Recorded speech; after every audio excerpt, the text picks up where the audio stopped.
I feel like I want to like pay tuition for the for the lessons I've learned when I visit. So thank you for that. I hope everyone's doing well. I hope your year is off to a great start. Happy Black History Month to you. My plan isn't to talk at you for a long time. I'd rather hear what's on your minds and answer whatever questions you've got.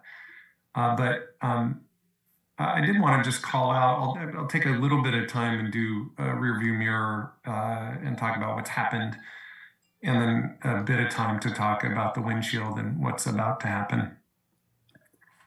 You know, for those of you who watched the State of the Union, one, you may have too much time on your hands, but if you did watch the State of the Union, you will heard about a lot of progress that has been made that maybe hasn't sort of broken through the headlines. You start with when President Biden came in with the Democratic Congress, the passage of the American Rescue Plan. If you think about when he took office, by and large, our kids were all in virtual school at that time. There was real concern that we would be going into a Great Depression because our businesses were struggling. At that point, nearly no one had been vaccinated. And as a consequence, President Biden led the charge on passing the American Rescue Plan, which got shots into arms, which now have all of our kids back in in-person school, which really kickstarted our economy to the point that our unemployment rate is at the lowest it's been in more than 50 years. That is not to say that every problem has been solved. We know that there are still a lot of people hurting in our economy, and I'll speak to that in a bit. After that, you saw the first major infrastructure bill in decades. Under the last administration, every week was infrastructure week, but they never did anything. Under this president and a Democratic Congress, you saw the passage of an infrastructure bill that makes investments in roads and bridges and transit and clean water and wastewater, in salmon recovery, in broadband. It is the most significant infrastructure investment that we've seen in decades, and we're already starting to see a difference here in our region. Wow. After that, the energy turned to trying to address inflation. We know that it's a problem when people can't afford the stuff that they need. Too many families are sitting at their kitchen tables right now trying to figure out what they're not going to buy. And so Congress took action on two significant pieces of legislation to try to address that. One was called the CHIPS and Science Act, which, you know, the main focus has been on semiconductors or chips. What does this have to do with inflation? Well, a bunch of stuff that we buy requires semiconductors, and there's been a massive shortage of these semiconductors or chips. The United States invented the chip, but now we only manufacture about 10% of them here in America. And as a consequence, when we hit the pandemic and supply chains got disrupted, we had a huge shortage. So if any of you have been to a car lot over the last year, you'll notice that something's missing. Cars. If you've been to an appliance store, you'll notice that they have low supply, and as a consequence, prices are up. And so Congress passed this bill called the CHIPS and Science Act, really to try to bring back American manufacturing, not just of chips, but of other things that we depend upon, with an eye towards, over the long haul, not just creating jobs, but reducing prices. After that, Congress passed a bill called the Inflation Reduction Act. There were two big pieces of that bill. One dealt with healthcare. For those of you who are on Medicare, you saw beginning in January a cap on insulin prices of $35. Beginning next year, the federal government will start to negotiate for lower drug prices with the drug companies. And then the next year after that, there will be a cap on out-of-pocket expenses for seniors of $2,000 per year. Given the averages that we see around the nation, that is literally savings of thousands and thousands of dollars for American families. So that is good news too. And then finally, we closed out the year with the passage of a spending bill. And that spending bill had real wins for our region. I serve on the Appropriations Committee. We were able to include what's called community project funding, which used to be called earmarks, but we don't use that word anymore because it's a naughty word. but we were able to get a number of community project funding projects for our neck of the woods, several $1 million for the Tacoma Rescue Mission to build and expand a men's shelter, funding for the Asia Pacific Cultural Center for its new facility, funding for the YWCA for its important work in Tacoma related to supporting survivors of domestic violence. So these are big deals. And in the prior spending bill, we saw something that is beginning to take fruit just last month. And I think some of the folks on this Zoom were there. We were able to celebrate the groundbreaking of the new Housing Hilltop affordable housing project. That development is 231 new affordable housing units on the Hilltop, on top of 13,000 square feet of commercial retail space that will be focused on supporting BIPOC entrepreneurs. So this is a big deal, and it takes a village to get projects done like this. And I'm keen to see more projects get done like this. Let me quickly just talk about the windshield. There's more to do. You heard the president speak the other night about the importance of addressing issues we have related to housing. We still have substantial issues on that front. We have the debt limit conversation, which could be catastrophic if Republicans hold hostage our nation's full faith and credit. And I can talk more about that if folks want to. I was pleased that it appears after this week that cuts to Medicare and Social Security are off the table. That's important to me, that we can protect the ability of folks to retire with dignity. There's some more work that needs to be done over the next few months, but rather than talking at you, I've already gone on longer than I intended to. Let me just end with a quick public service announcement. I'm joined by Courtney here from my team. If you have an organization or a business that you want us to come and visit, Courtney does all of our outreach in Pierce County. I also want to invite you. We do an email newsletter every couple weeks just to let folks know what's going on in Washington, D.C. And I'll ask Courtney to drop our link into the chat. It's just kilmer.house.gov, and you can sign up for it. Half of our team in the district does what we call casework, where if someone's grappling with the VA or Social Security or over the pandemic, a lot with the Small Business Administration. Lately, it's been a bunch of folks who are traveling for the first time in a long time and didn't realize they had an expired passport. We can even help with that. So if you or someone you know does have an issue with any federal agency, please get in touch with our office. We want to help. And we've got a great team that's really good at helping. I want to mention one other quick thing. I spent a lot of the last few years working on a committee focused on trying to make Congress work better for the American people. And just yesterday, there was an editorial in the Washington Post about that work. And while we're doing the Q&A, I'll drop a link into the chat on that as well.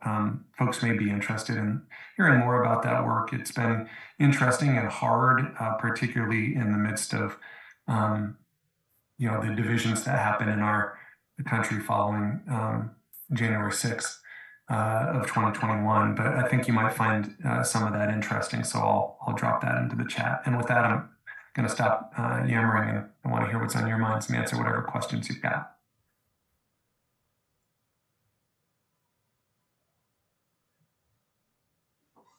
We'll start with you, Mr. Les. Thank you for being here, Congressman Kilmer. In the essence of our topic of food in Black history, there's this issue in Colorado where a Texan that moved to Colorado purchased 1,000 acres of land and is farming on the land, raising food, sharing that with the community around that. But due to white supremacy, this farmer has been attacked. His livestock is being murdered, slaughtered. There's a movement to meet at the Colorado State Capitol this Saturday. I myself am working on purchasing some property to work on a liberation effort. Is there any discussion in the chambers about this rise in white supremacist violence and terrorism in the country and how it's affecting Black liberation from the systems that are currently holding us back from actually enduring that freedom? Locally, there's been some white supremacist attacks on Power Grid. You know, what kind of actions are being taken, and is there a legislative effort in order to create a protective order for Black folks or any folks outside of white supremacy that want to be liberated from these systems? Yeah. Let me try to cover that in a few ways. One specific to the incident in Colorado. We will be in the next couple months taking up the Farm Bill, which deals with broadly with agricultural policy. The Congressional Black Caucus has made a priority to ensure that the Farm Bill incorporates new policies focused on the BIPOC community, not just sort of protecting land and protecting rights, but also supporting some of the local food that we were talking about earlier. So that's one piece of this. I share your outrage and concern about the rise in white supremacy in this country. You know, Lord knows, you know, I mentioned the 6th of January. The Confederate flag didn't enter the United States Capitol during the Civil War, but it did on the 6th of January. And so we've seen this rise in hate, in bigotry. And I think it is important for Congress not just to talk about it, but to do things about it.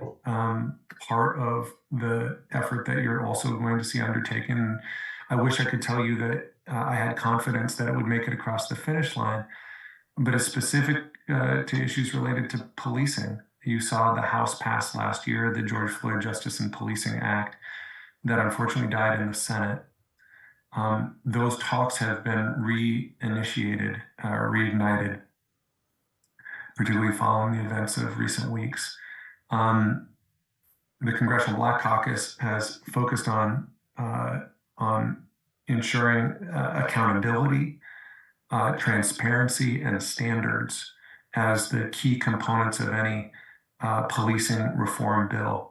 But this is also an attempt to get at some of the concerns that we've seen raised. And I guess the final thing I'll say is, if you have specific policies that you think Congress ought to take up, I would welcome you to reach out to Courtney or to me and to our office, because I think you are right that this is an enormous problem and it requires action. Thank you. You bet. Thanks, Jared. Mabel? Good morning, Congressman. I'm now in Florida and in the Tampa Bay area, and I so miss your representation, believe me. Thanks. My question is, are there conversations, discussions, meetings going on about everything happening at the border? I just hate to hear the criticism of the administration, and I can't say that. And I do pay attention now that I'm retired. And I don't recall hearing anything specific that the Democrats are doing. Yeah, the Biden administration has done a fair amount on this issue. And to some degree, they're digging out from some of the problems that were created by the last administration. If you look at where folks are migrating from, it's largely Guatemala, Honduras, and El Salvador, 3 countries to which the last administration cut foreign assistance, and that really exacerbated some of the problems. It was exactly the opposite of what we should be doing. We should be making investments to try to encourage stability in those countries rather than displacement of people in those countries. So the Biden administration has unwound that Trump administration policy. That is a good thing. On top of that, there's an effort to provide more immigration judges at the border so that people who are pursuing legitimate protections, as has been historically a right for immigrants fleeing violence from other countries, those cases need to be adjudicated. And part of the problem that we've seen is there's just inadequate capacity in terms of immigration judges. So the administration has ramped up that as well. I guess I'll just add, this is, to me, one of the most significant failures that you've seen out of Washington, D.C. in the last decade. What I support is comprehensive immigration reform that says let's address our problems at the border. not just at the southern border, but at our ports of entry as well. Let's try to address our system of legal immigration, so that particularly for, by and large, people come here to work, and our legal immigration system is pretty broken on that front. You actually saw a bipartisan bill pass out of the House focused on agricultural immigration last year. It died in the Senate. There's been a bipartisan push to fix what's called the H-1B visa system, which is high-skilled visas. That plan, I think, is actually pretty smart. It says we're going to increase the availability of those, but jacket the fees associated with them and plow all of those new resources into science, technology, engineering, and math education for American kids, so that over the midterm and the long term, those jobs can be filled by our kids. And then finally, there's a real question of what do you do with the 10 to 12 million people who are currently in our country who lack legal status? What I support is creating a pathway to citizenship where those folks would have to pass a criminal background check and then go through the immigration process and pay back taxes and go through the process of becoming a citizen. I think that is far more reasonable and practical than finding and deporting 10 to 12 million people. So that's what I think ought to happen. That has just enough of everything to make everybody a little bit unhappy, which is probably what this is going to need to look like if we're going to get something done. Sure. Thanks, Derek. Dr. Scott. Representative Kilmer, thank you for appearing. There's been some money, federal money, that talks about catching up student achievement after the pandemic. And is there a good way you'd recommend on, first, is there a good accountability from the federal government about the use of those funds? And is there a good location to go to check on local school districts as to how they've been using those?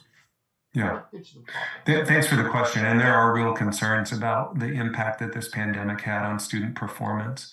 Most of the data suggests that after-school programs and just extra time, one-on-one time, is the most effective tool for getting kids sort of caught up. That costs money, and it is a viable use. It is a allowed use, and it's an encouraged use under the pandemic relief funds that were provided by the federal government. Let me say two things about this. One, on the accountability front, the school district there is a transparency requirement with these funds where school districts are required to share how they're spending the money. So, if you have questions, for example, about the Tacoma School District, that information is accessible through the school district.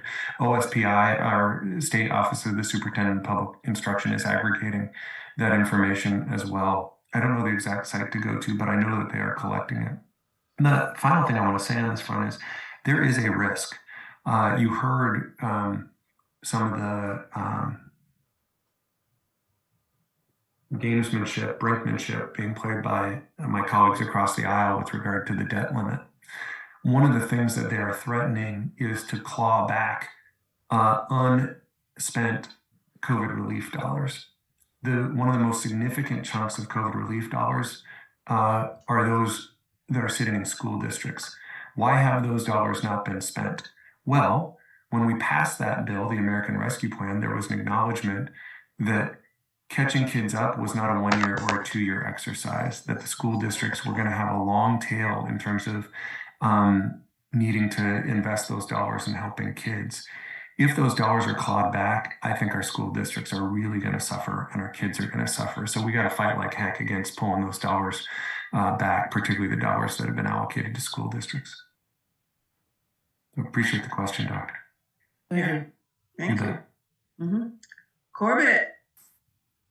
Hey, good morning, Representative Kilmer. I was curious to know if you anticipate any changes to WIOA Title I-B employment and training programs that are kind of an opportunity for folks that are priority populations to move into paying jobs and meet employer demands.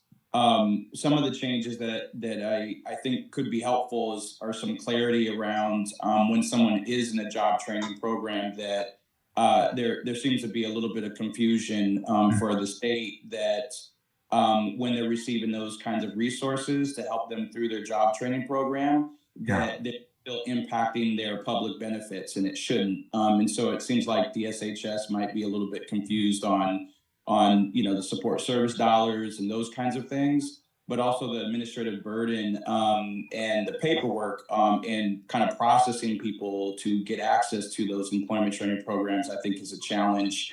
Including things that I don't know if is that really useful, like just a abundance of paperwork in terms of processing folks to be able to take advantage of those job opportunities or those career training opportunities, and just wondering if there was any efforts coming down the pipe to review and consider some different considerations so that we can more easily get people trained up for jobs. Yeah. Well, so the House last year passed WIOA reauthorization. This is around the nation's workforce laws. I'm a little anxious about the House taking it up under Republican leadership because I'm worried about some of the changes that they would make. Having said that, Corbett, I would love to follow up with you on some of the suggestions you have on this. If either you want to find time on my calendar, you just reach out to Courtney. I think Courtney put her contact information in the chat, or maybe she can if she hasn't already. Or you're welcome to just email me because workforce development is something I work a lot on. As a guy who worked in economic development before coming to Congress, I think workforce development and economic development have to go hand in hand. And there are, to your point, some changes that need to be made to make that system work better for people. So I'd love to follow up with you on that. Okay, thank you. Ms. Tracy Brown. Thank you very much, and welcome. Thanks. Thank you. My question has to do with the Fair Housing Act and the affirmatively furthering fair housing proposition that was eroded away under the Trump administration. Yeah. We know that we requested President Biden to sort of review that affirmatively furthering fair housing proposed rule to further equal opportunity in housing and to address some issues that has to be dealt with identifying barriers to equal opportunity, not just in fair housing, but across all the other sectors. So I was wondering where we are on that proposed rule around affirmatively furthering fair housing, and do we see that it might get strengthened since it was weakened during the Trump administration? Short answer is yes, they're working on it. I'll put this in the chat. The Biden administration made an announcement on January 19th about new rulemaking related to that and trying to unwind some of the damage of the Trump administration.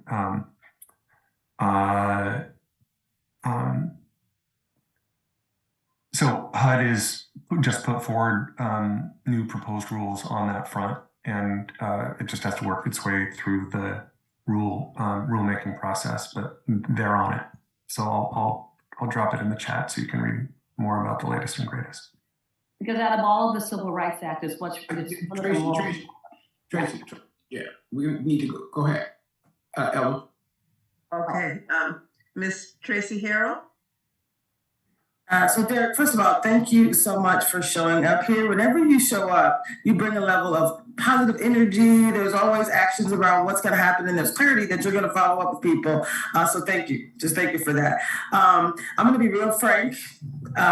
Sometimes when we're talking to organizations about driving change, right? We can be a bunch of beautiful Black people in this space talking to each other, but when we're driving change with CEOs, we need people that look like them. So are you willing to lean in your beautiful white energy into a conversation with some Black leaders? So I'm past president of the National Black MBA Association, the new economic empowerment, economic development co-chair for Black Collective, and we're leading an economic empowerment series, and it's really around some work that was started with an organization called WEIR, saying all the right things, doing all the right things, and we're going to be hosting a monthly series to talk to white CEOs. So I got some bunch of beautiful Black people that are going to have that conversation. Can we get your voice and your face and your energy to really create that energy that was started when George Floyd died, that these companies made these declarations and now we're trying to get some action?